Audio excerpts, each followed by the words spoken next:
duality, where everything has a good and a bad to it. You're not exempt from this.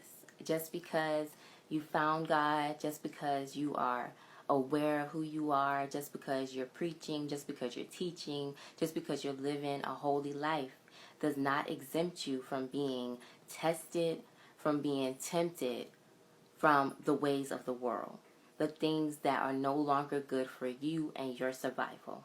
Okay? Think about the shows when it has the devil and the angel on one side, right? And they always go into where it's yourself, then you have your devil, and then you have your angel. And you know, they're always going back and forth and they're talking, but it's always you who makes the final decision.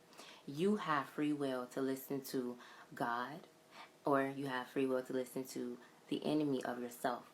Now, we all have our own set of things that's going to deter and defer from our plans. Now, yes, we do have laws of the land that was created for us to all operate according to God's will.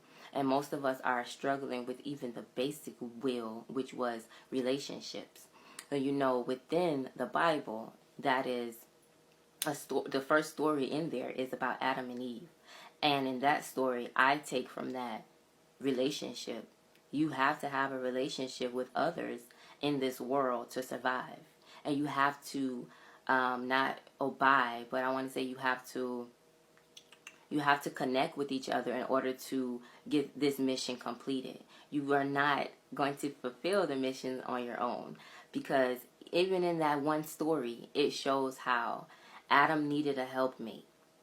Adam needed someone to help him through this life, through this journey, although he had a creator who given him the tools to get through it on his own, but he could not do it on his own. He needed some help. He needed some teams. He needed a teammate.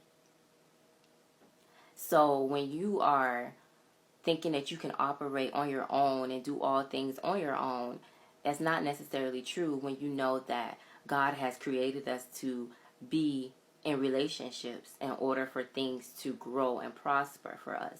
So when you think about that, I want you guys to also know that you're going to come up into where you're tested against the same will that God has given you. He's going to test you to make sure you're going along the right track. He's going to test you to make sure you're making these free will decisions based upon the divine will that He's already given you.